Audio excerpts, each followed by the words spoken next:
Following total atomic annihilation, the rebuilding of this great nation of ours may fall to you. Welcome to the apocalypse, where you're most likely to go a third eye, you turn to Satanism, and your phone don't work. But that's why I like to watch Netflix. But don't worry, we're not alone down here. I have my friends with me. We have Riv, we have Rick, and maybe a few surprise guests. We just don't know yet, do we? We'll have to find out, and please do stay tuned. Well, they're probably in the survival room, so why don't we go see where they are, shall we? So, this is the survival room. Ew. This is something that you'd see as some sort of living room. So, surviving, living, same thing, right? Kinda. Raider, Oh, hello. do you know where the water filters are? Well, firstly, this is Rev, a fellow bunker dweller and a mate of mine. These are the new lot. These are the new lot. They woke up this morning, actually. New arrivals and all that. Not so shabby, is it? Hello. About your question with the water filters, I think they're just over Oh, right, here. okay. Radar, there you are. I just wanted to report that we have new arrivals in the bunker. Well, you're a little late there, Serena, actually. They've actually just arrived. They're right there. I assure you I'm perfectly able to do my job. You may want to look in the mirror. You don't seem to be all there lately. Watch it, you. I mean it. Well, thanks anyway. My pleasure, Radar. Yeah. Bother. Bye, Serena. Right, well, if you're wondering, Serena's the bunker's AI, a bit like an intelligent computer that runs things down here, and she's a little uptight. I heard that. You're just everywhere, aren't you? You never know where she is. Exactly. Well, let's go and find these water filters. Right.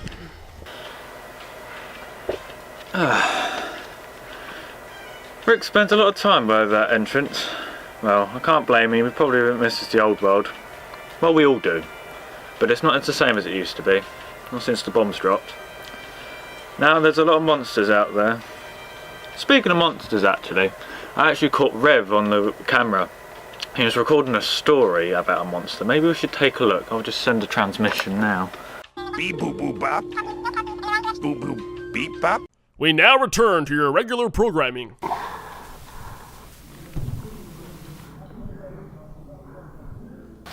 Let's see. The fearsome beastie.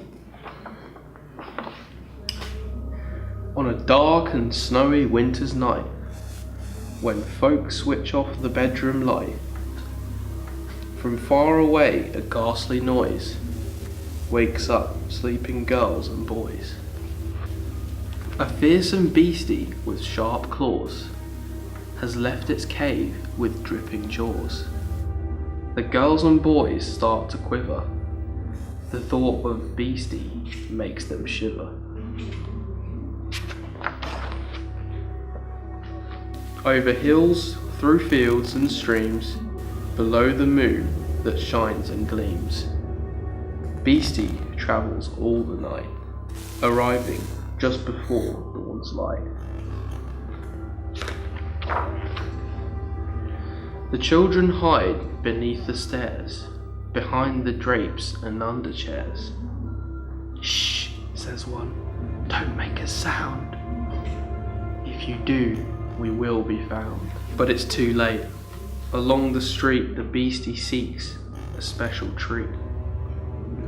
It bares its claws, it cracks its tails. Its fangs look alike old sharpened nails. The children scream and make a fuss. The beastie wants to gobble us. But beastie sits down in a heap, begins to sob, then wail and weep. I only want us to play, that's why I visit you today.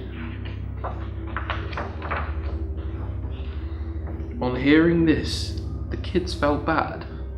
They didn't want to make him sad. But beasties can be very sly, and as the children get close by, his tears of sadness turns to roars. Then beastie gnashes dripping jaws. One by one he eats them all, including Susie, Clyde and Paul. But doesn't notice little P, the only one he doesn't eat. Run as quickly as he can to find the house of his old gran.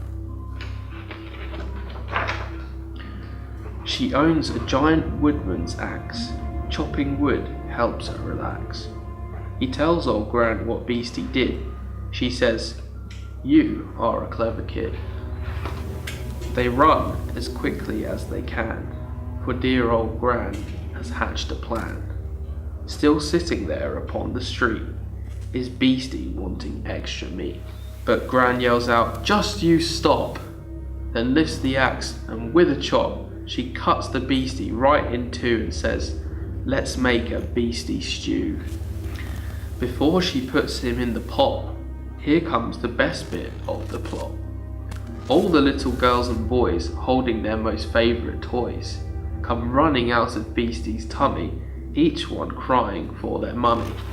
So if at night you hear a beast looking for a kiddie feast, just remember Pete's great plan to go and fetch his dear old Gran.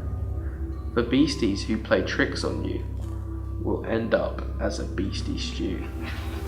And that was the story of the fearsome Beastie. Oh, I think that's all we have time for today. So I better get going.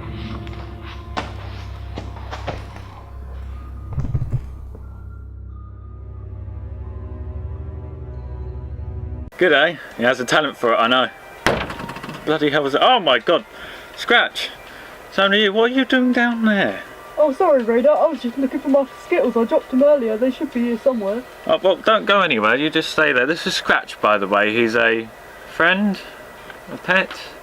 He's good company. He's a nice laugh as well. We found him actually when we first arrived in the bunker. He was in one of the storage units. He's kind of just been here ever since. So Scratch, these are the new lot. They've woken up earlier. Oh, hello. Yeah. Right, well, you nearly scared me out my skin down there. I hope you realise that. Oh, sorry about that. Though that's not exactly uncommon these days. Right, well, what did you think of Rev's story, if you did hear it? Yeah, I loved it. Very good rhymes, innit? Yeah.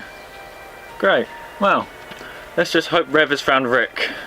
Oh, there you are, Rick. We've been looking for you. Sorry, Rev. Just having some time to myself. Well, it's just me and Raider want you to meet the newcomers. They've just woken up. Oh, hey guys. Well, welcome to Bunker 6. My name's Rick. Handsomest guy here. Alright, come on now. Who else is better than me? Well, definitely not you. Alright, come on. Let's go and visit Supreme Leader Raider. He's going to be on our case otherwise. Hail him.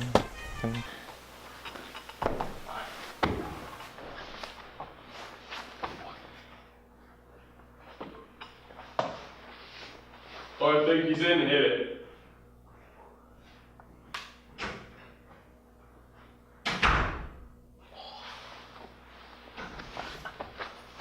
Oh, that was close. Hey guys, today we got a book. It's called Goosebumps Horrorland. I heard it was pretty scary, but I think we can add part 1. You may wonder why my best friend Molly and I were at the old graveyard late last night. I shivered as I thought about what we were doing. Wind howled through the trees and pale streaks of light cracked the sky. "Hurry, Molly," I whispered, hanging myself as the moon disappeared behind the clouds. "It's going to storm." "I'm hurrying, Brittany," Molly said. "But the ground, it's really hard." We were digging a grave. We took turns. One of us shoveled while the other stood lookout. I felt cold raindrops, and not on my forehead. I kept my eyes on the lower picket fence near the street. Nothing moved. The only sound were the scrapes of the shovel on the earth and the drum roll of thunder. Deep, but far away. Across from me, an old gravestone made a cracking sound as it tilted to the wind. I sucked in my breath. I suddenly pictured the old stone toppling over, and someone crawling out from underneath the grave behind it. Okay. I have the wild imagination. Everyone knows about me. My mum says I'll either be a writer or a crazy person. She thinks she's really funny. Sometimes having a strong imagination is a good thing, and sometimes it just makes things more scary. Like tonight. Molly stopped shoveling to push her hair out of her eyes. Raindrops pattered on the blanket of dead leaves and on the ground. Brittany doesn't look that deep enough. She asked in Howard's whisper. I glanced at the glass coffin at the ground. Keep digging. We have to totally cover it, I said. I turned back to the street. It was late, and the neighborhood stood dark and still. But what if someone drove by and saw us? How could we ever explain the grave we were digging? How could we explain why we were there? Molly groaned and dug the shovel blade into the earth. The dead leaves crackled. I held my breath and listened. Footsteps. Someone creeping quickly through the leaves towards us. Molly, I whispered. Then I saw them, huddled low, moving in the line. Raccoons. A pack of them. Little eyes glowing. The black fur on their faces made the little creatures look like they were wearing masks. They froze when they saw us, and then stood up taller. Do raccoons even attack? These raccoons look really hungry. I imagine them stampeding Molly and me, swarming over us, crawling, biting. A bright flash of light brought them into clearer focus. They were staring at the little glass coffin. Did they think there was food inside? A clap of thunder, closer now, startled them. The leader turned and scuttled away over the leaves. The others followed. I shivered and whipped rain off my forehead. Molly handed me the shovel. Your turn, she said. It's almost finished. The wooden handle scratched my hand. I kicked earth off the blade and stepped on into the shallow hole. No one will ever find it here, I said. Once we bury the evil thing, we'll be safe from it. Molly didn't answer. I had this sudden feeling something was wrong. I turned and saw Molly staring with her mouth open. Staring at the tall gravestone next to us, she pointed. And then I heard the old stone crack and saw a pale hand slowly reach out from the grave. No time to move, no time to scream. I stood, frozen, and watched the hand wrap its cold, bony fingers around my ankle. I turned and saw Molly, staring with her mouth open, staring at a tall gravestone next to us. She pointed. And then I heard the old stone crack and saw the pale hand slowly reach out from the grave. No time to move, no time to scream. I stood frozen and watched the hand wrap its cold, bony fingers around my ankle. And then I started to scream. It's him! I see him! I see him! I gotta go, bye! Ah, looks like Radar's been doing some cleaning up. Radar, yeah? Cleaning? Radar cleaning. Makes a change, doesn't it? I know. You know, got me thinking the other day. We do so much work around here. I know, like looking this good just it takes effort out of I'm you. talking about the place, cleaning it up. Oh yeah, that too. Yeah. Like, he just sits there eating Skittles with Scratch. I know, like, he never even offers us Skittles. I know. He just keeps them to himself in his little room, sitting on his own. Before all this happened, I used to love Skittles. I know. I just look at them and I think radar, and I'm just like, it's just not as good looking as me. They're like hidden gems in this world now. You know? I know, like me, but what can you do? Some gems are bound to shine. Hey. Best know that Mr. Precious is here. I mean, let's let Radar know that you're here. Oh, yeah, hail that guy. They're good lads, really. Don't think I've been too hard on them. It's just rather stressful down here, you know, with no luxuries and time off, and we were just all so busy. You know, definitely no bubbly lemon water or anything. Or Skittles for that matter. Actually, between me and you, the last Skittle packet's down there, so I'm just going to take a look.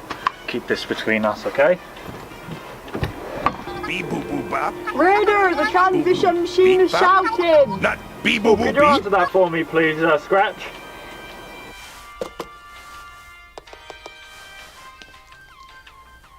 Hello, Scratch. Is Radar there with you? Yes, he is, but Ah, God! Ah, my bloody head. he's a little bit occupied at the moment.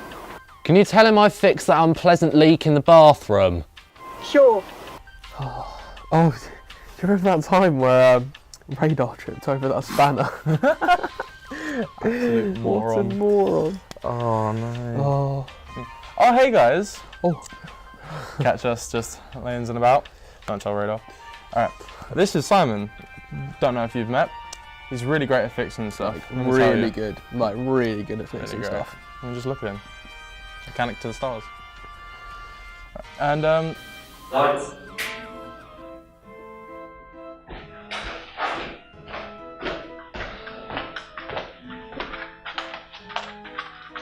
Oh, hello. Just been out on guard duty. People keep leaving their ammunition everywhere. Terrible business. Ooh, might as well read to pass the time. As a matter of fact, bullets actually feature in this story, but I think I'd better adjust the lights first. There we go, that's better. This is called The Twits. It's by a very famous author called Roald Dahl. What a lot of hairy-faced men there are around nowadays. Whenever a man grows hair all over his face, it is impossible to tell what he really looks like. Perhaps that's why he does it. He'd rather you didn't know. Then there's the problem of washing. When the very hairy ones wash their faces, it must be as big a job as when you and I wash the hair on our heads. So what I want to know is this.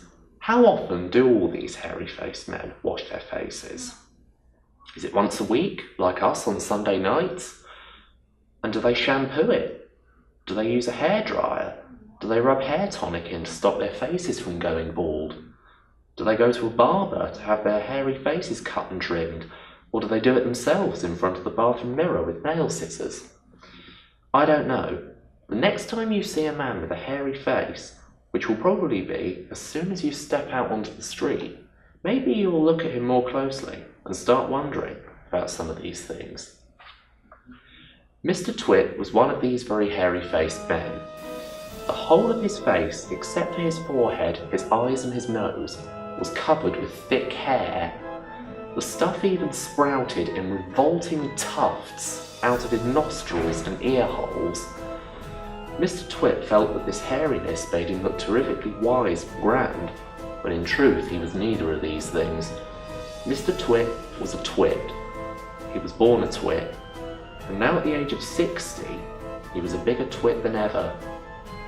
The hair on Mr. Twit's face didn't grow smooth and matted as it does on most hairy-faced men. It grew in spikes that stuck out straight like the bristles of a nail brush. And how often did Mr. Twit wash this bristly nail brushy face of his? The answer is never, not even on Sundays. He hadn't washed it for years.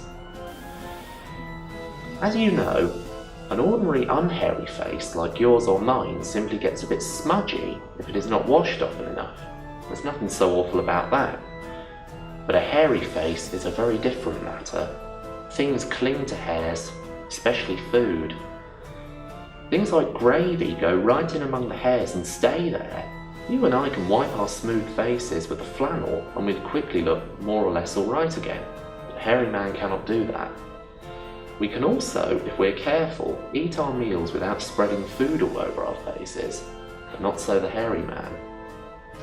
Watch carefully the next time you see a hairy man eating his lunch, and you'll notice that even if he opens his mouth very wide, it is impossible for him to get a spoonful of beef stew or ice cream and chocolate sauce into it without leaving some of it on the hairs. Mr. Twit didn't even bother to open his mouth wide when he ate. As a result, and because he never washed, there were always hundreds of bits of old breakfasts and lunches and suppers sticking to the hairs around his face. They weren't big bits, mind you, because he used to wipe those off at the back of his hand or on his sleeve while he was eating. But if you look closely, not that you'd ever want to, you would see tiny little specks of dried up scrambled eggs stuck to the hairs, and spinach and tomato ketchup and fish fingers and minced chicken livers and all the other disgusting things Mr. Twit liked to eat. And if you look closer still, hold your noses, ladies and gentlemen, if you peered deep into the moustachy bristles sticking out over his upper lip, you will probably see much larger objects that had escaped the wipe of his hand. Things that had been there for months and months, like a piece of maggoty green cheese, or a mouldy old cornflake, or even the slimy tail of a tin sardine. Because of all this, Mr. Twit never went really hungry. By sticking out his tongue and curling it sideways to explore the hairy jungle around his mouth, he was always able to find a tasty morsel here and there to nibble on. What I am trying to tell you is that Mr. Twit was a foul and smelly old man. He was also an extremely horrid old man, as you'll find out in a moment. Mrs. Twit was no better than her husband. She did not, of course, have a hairy face. It was a pity she didn't, because that at any rate would have hidden some of her fearful ugliness. Take a look at her. Have you ever seen a woman with an uglier face than that? I doubt it. But the funny thing is that Mrs. Twit wasn't born ugly. She'd had quite a nice face when she was young. The ugliness had grown upon her year by year as she got older. Why would that happen? I'll tell you why. If a person has ugly thoughts, it begins to show on the face.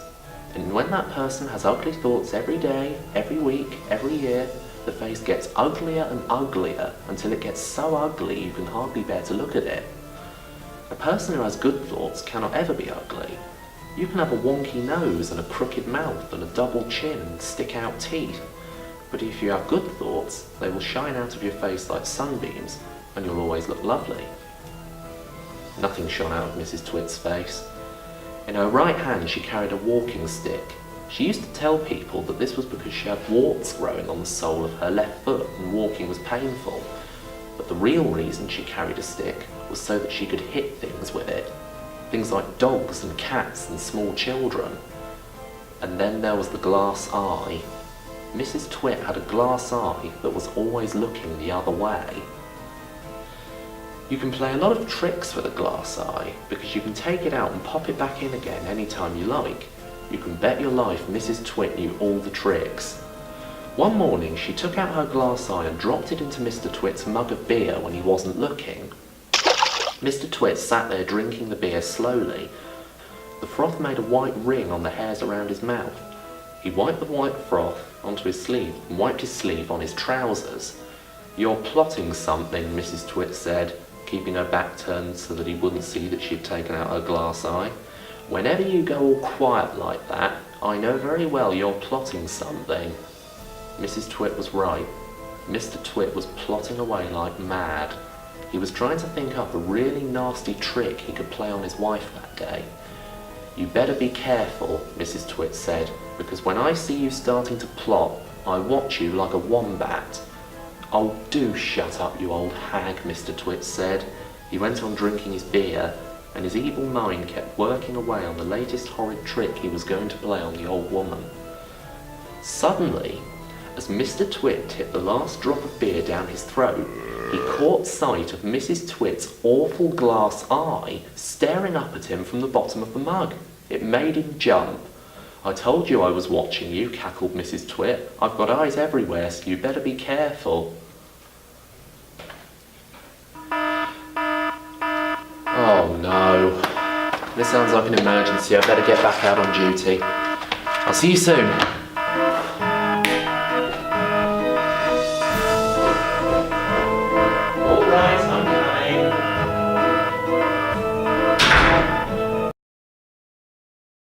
that's all we've got time for this week's episode. Hey! I do the intros and outros in this bunker. Oh yeah. Sorry, Radar. Well, right, okay. Well, that's all we have time for in this episode. Sorry that you had to put up with them lot, but I'm sure you enjoyed me, the main star of this show. Anyway, it's sad to see you go, but we will be seeing you next week. And until that time, goodbye. Bye. Bye. Exactly. Bye.